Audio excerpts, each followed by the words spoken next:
Newcastle United didn't just claim a historic win at Old Trafford, they humiliated Ruben Amorim's Manchester United in a performance that raised serious doubts about the direction of the club. So how did Eddie Howe's side totally dominate Manchester United? That feels really good to say as a Newcastle fan. In this episode, we'll deep dive into how Eddie Howe tailored Newcastle's pressing system to perfectly exploit Man United's weakness in possession, why Newcastle's build-up seemed effortless against Amorim's defensive setup, Eddie Howe's Newcastle revival, and an important one for Man United fans.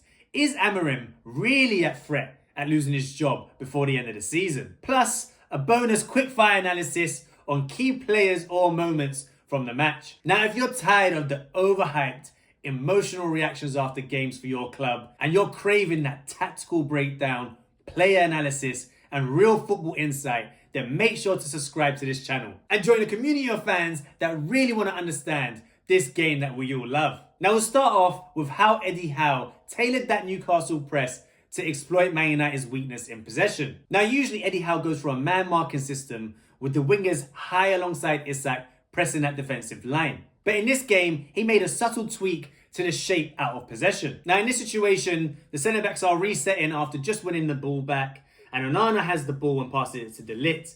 And you can see that Isak is in his usual position in the centre of the pitch, and he's sort of trying to cut off that middle pass to Maguire, and Gordon then goes and joins the press as that ball is passed out to De Ligt. Now, this all looks like a usual Newcastle press with the wingers pushing high against that defensive line, and it was a clear tactic from Newcastle to press the outside centre-backs. But as De Ligt passes that ball back to Onana, you can see there's a difference in who is pressing Martinez in that left centre-back role. Usually you might expect Murphy to be there, but in this case, Newcastle set up in a 5-4-1 formation with Bruno, the outside right midfielder, pressing the outside left centre-back of Martinez. And as Martinez receives that ball, you can see it's Bruno going out to press him. You've got the two centre midfielders in Tonali and Joelinton, both pressing a double pivot of Eriksen and Casemiro. You've got Isak cutting off that ball back to the centre of the pitch to Maguire and Onana. And they got that kind of one up top with four in behind in that system. And the pressing doesn't stop there, because you're probably wondering who's going to press the wing backs. And it's Jacob Murphy, who's performing as that wing back out of possession, who's high up against Dalot. And Newcastle have now locked Man United down the left-hand side of that pitch. You've got Xerxes trying to drop and make an option, but Trippier is then man-marking him into the centre of the pitch. That does open out a bit of gap and space down that left-hand side, and it's a tactic that Man United tried to employ throughout the game, trying to clip that ball into Højlund's feet. It did work at times, he was able to make it stick, but in this case, the ball was lacking from Eriksen and Trippier is able to clean it up. And this happened time and time again, with Newcastle restricting Man United to this predictable pattern of play, and it really restricted their threat throughout that first half. And the next segment is on how Newcastle set up in possession to exploit Man United's defensive structure. Now, this is the first time that I've seen Man United fans and general fans that watch the game question Amorim's decision-making and his tactical acumen. Now, when we saw Casemiro and Eriksen in that double pivot before the game, we all thought, how is this going to cope against Tonali, Bruno and Joelinton? And maybe we thought that Amorim might have another tactical plan with the likes of Xerxes dropping in centre midfield or Ahmad tucking in and trying to restrict Newcastle overpowering the centre of the pitch. But as the game started, you can see that Amorim had done the same thing that he had done in previous games at home, where they had been exposed time and time again in the spaces either side of Eriksen and Casemiro. And this was evident in the first goal, and it's only 3 minutes in, and you can see the problems arising straight away. And Shaw has the ball, and you see the setup of that three attackers with Xerxes, Højlund and Ahmad up top, and the double pivot of Casemiro and Eriksen. And if you had watched Newcastle previously, their setup is no surprise. Tonali in that number 6 role, with Bruno in that number 8, the right side of number 8 role, and Joelinton in the left side of number 8 role. And what they've done really well, once they realised this is obviously how Man United are going to set up, they had Bruno and Joelinton just sit either side of Casemiro and Eriksen. And I think the most worrying thing for Man United fans when you're looking at this is not just the shape. When you're trying to judge what Amorim is doing, you're also looking for what do the players do? What are the triggers they're waiting for to press the opposition? And as Fabian Schär has this ball, you expect someone like Højlund, the central striker, to be in and around that number 6, cutting off passing lines, or maybe pressing the centre-back in Fabian Schär and guiding them to another part of the pitch. But Schär just picks up this ball and pays a direct pass into Tonali, who's then able to turn with no pressure on the ball all the time in the world to find the next pass into Bruno. And as Bruno receives that ball, Murphy drifts inside, lovely bit of movement. Bruno finds him, and this is where you see the problem with Man United. Casemiro is by himself in the middle of the pitch. Isak is in around him. The centre-backs are nowhere near Isak, who's dropped off them. You've got Højlund in behind, just totally in space. Ahmad hadn't tucked in and helped the midfield line. And this is the problem with Man United. They're so open and easy to play against. The play develops with Murphy passing it into Isak, who bounces it back to Bruno. And then you've got Bruno with all the time in the world. No one trying to press him. And you've got Hall on the other side. And this is what Bruno loves. He'll always take up this option to be progressive. And he switches that ball out to Lewis Hall. And Lewis Hall plays that deflected cross into the box. Isak heads it in. We can analyse Martinez and his individual performance in terms of the marking, which isn't great. But the worrying thing from a Man United perspective is how easily Newcastle were able to breach that attack in a midfield line. And what you want your manager to do in that situation is to make a mid-game tweak. You don't want him to wait until the end of the first half. And he did that by bringing off Xerxes and putting on Mainu. And he moved Eriksen to that left number 10 position. But it didn't help the defensive setup at all. Now, Amorim tried to press higher up the pitch. He moved Eriksen up alongside Højlund rather than having Højlund, Xerxes and Ahmad in a front three. They had more of a front two in their press. But again, I don't know what the plan is from Amorim here. Fabian Schär has the ball. He knocks it over to Dan Burn. And you think this is where a team would try and lock the opposition on one half of the pitch. And this is where the pressing intensity lacks again. You should see Højlund pressing over to Dan Burn and Ahmad pressing over to Lewis Hall once he receives the ball. But it's just so easy to get out for Newcastle. Lewis Hall was able to take a couple of touches, pass that ball back to Dan Burn with such ease. And this is where you want someone like Højlund to cut off that ball back to Dubravka and get onto Dan Burn and really force him into a mistake. But Dan Burn's able to just take a touch, pass that ball back to Dubravka, who's then able to fizz it back out to Trippier, and he's able to carry the ball up the pitch. And it's just such a poor high press. And if you look at the XG created from Newcastle, look how many chances, big chances, are in and around that 6-yard box. That shouldn't be happening at home. If you're Manchester United. The ease of which they're allowing teams through them and creating chances of high quality in and around that box needs to be something that Amorim addresses in future games. Now, although Man United were diabolical in that game, Newcastle have had a mini revival in the last 6 games under Eddie Howe. They're 4th in the form table, 13 points from that 6 games, and 18 goals scored.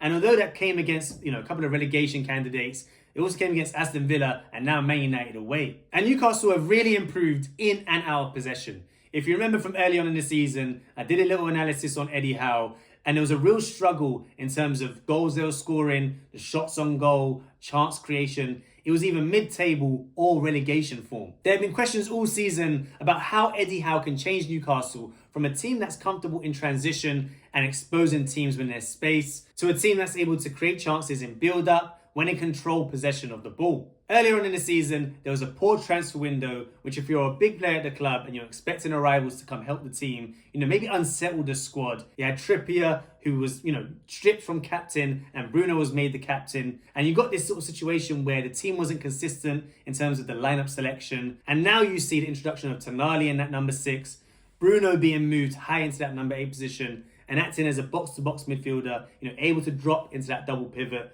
And then you got Gordon, who's nailed that left wing position when earlier on Harvey Barnes was being traded in and out of the team. And that sort of settled team now with Gordon, Isak and Murphy, with Tonali in the number 6, Joelinton and Bruno in that number 8 position, has led to a very settled team. And that's led to sort of a chemistry and sort of knowledge of how to play when in and out of possession. And it's not just in possession where Eddie Howe has improved the team. It's now 4 clean sheets in a row for Newcastle United. And there were 2 things that really stood out in that Man United game. The first was how they managed Man United's spell of pressure at the beginning of the second half. Around that 65th to 75th minute, they really focused on the game management and recycling that ball, not being too aggressive in their forward passing, and just making sure they were keeping hold of the ball and restricting Man United from building up. And secondly, when Man United were able to get through Newcastle's structure and have that shot on goal, the amount of blocks, clearances, interceptions in and around the box in that second half was so impressive, and a reminder of what Newcastle were like in that year where they chased Champions League qualification. Eddie Howe has always shown that after a poor spell of results, he's able to get that team back on track, and that's a testament to his coaching ability. And speaking of coaching ability, Ruben Amorim really needs to improve Manchester United's form, and quickly. I said it in my previous video, but Ineos' sacking of Dan Ashworth after chasing him for a considerable amount of time showed that nobody is safe at Manchester United. And Amorim's performances in December show a downward trend rather than that improvement that they were hoping for. The worrying thing about Amorim was his insistence in his post-match interview of this one idea, and it sounds very similar to Ten Hag's plan. And it seems to be that he's wedded to this 3-4-3 system. But when I've analysed the likes of Slott's Liverpool, Maresca's Chelsea, Arteta's Arsenal, they have a system, but there's flexibility within the system. And it's more about the principles of play rather than the system itself. You have Slot that interchanges between a double pivot and single pivot within one game. You've got Maresca with his full-backs that can act as inverted or push up to number 10s. You've got Arteta who drops Partey in between the centre-backs. You have so many different varieties and options in terms of how they play, the directness of which they play. But with Man United, they're lacking a clear identity when in possession of the ball. If you look at the average positions from the game against Newcastle, it just looks chaotic. You've got the back line, which looks quite fixed, but then you have this bundle of players in the middle of the pitch, and the connections and the passing lines between them is not really one where you're seeing clear patterns of play. You've got Ahmad, number 16, who's high and wide in this situation, especially when he's on the ball. But even with Ahmad being their creative force, 49% of their play went down the left-hand side. It just doesn't make sense from an attacking perspective. Ruben Amorim needs to become more flexible with that system, especially with the players he has at his disposal. And the patterns of play need to get better as he gets more time on the training pitch. But given Ineos' history, especially the recent history with the sacking of Dan Ashworth, no one is safe, and especially if Man United get drawn into a relegation battle. Now, if you're enjoying this content so far, make sure to hit that like and subscribe button, and leave in the comments below what you think was the standout moments from the game, who are the standout players from both teams, and what both teams need to do to achieve their goals this season. Now on to the bonus quickfire analysis round, and we'll start off with Ruben Amorim's post-match interview. We've already spoken about that one idea quote, but there was plenty more things that Amorim said that he really needs to guard against going into the future. When he's speaking about being in a relegation fight, Newcastle are a better team, we're focusing on surviving, and the general tone of that whole interview was just so poor from my perspective. There's being honest, but then there's also thinking about how your squad and the team are going to take on this information. Now, next up is the performance of Martin Dubravka. If you look at the successful passes from Nick Pope in his last game against Brentford and Dubravka in that last game against Manchester United, you see the difference in the level of trust that Newcastle will have with their goalkeepers. Now, most of the successful passes from Nick Pope in that Brentford game look like the kind of passes he's making when he's swept that ball in behind, he's cleaned up, and he's just knocking it to a player that's near him. Whereas Dubravka, you can see in that game against Man United, and especially if you watched it live, he's being trusted when under high pressure. He's clipping that ball out to that fullback, especially to Lewis Hall. You can see the majority of them going to that left-hand side. And he's just being trusted more and more on the ball. And that's allowed Newcastle to keep the ball, retain it, build from the back, which they're not able to do as much when Nick Pope is starting. So it'll be interesting to see what Newcastle do once Nick Pope is back fit. Now, Man United were diabolical, but Rasmus Højlund was one that actually surprised me. It was the only pattern of play that Amorim sort of employed in that game, where there was balls getting played into Mazraoui, centre-backs, and they're clipping it around the corner into Højlund's feet. And he was able to lay it off, bring the team into play, especially in that second half. And it's one where the runs in behind, the hold-up play, is something that he can maybe build upon. It's just the rest of the team behind him that needs to improve. Bruno Guimarães has finally been released into that number 8 position. He's away from that number 6 position where he's receiving with his back to goal. He's able to receive on the half turn now, float into positions where he feels he can impact the game, but he's still able to drop into that double pivot alongside Tonali and let Tonali move forward as well. He had 4 shot creating actions, 2 goal creating actions, 7 progressive passes, and he's truly showing why he's one of the best midfielders in the Premier League. And talking about one of the best players in the Premier League, Alexander Isak now has 50 goal involvements since being at Newcastle, with 43 goals and 7 assists. This fee being bandied about of 150 million is a reality. Newcastle do not need to sell.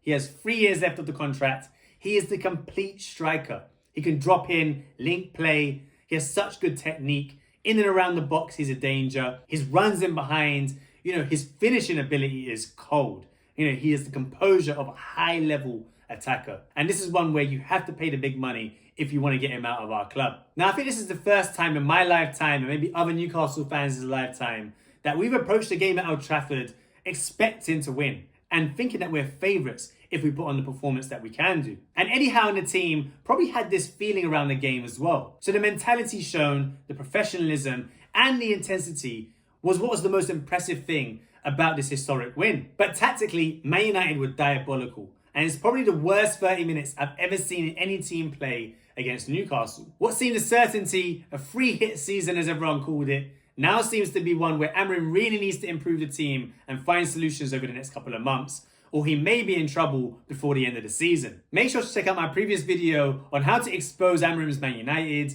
and the early season struggles from Eddie Howe's Newcastle. And also make sure to like and subscribe if you enjoyed the content. And I'll see you on the next episode of A Game of Two Halves.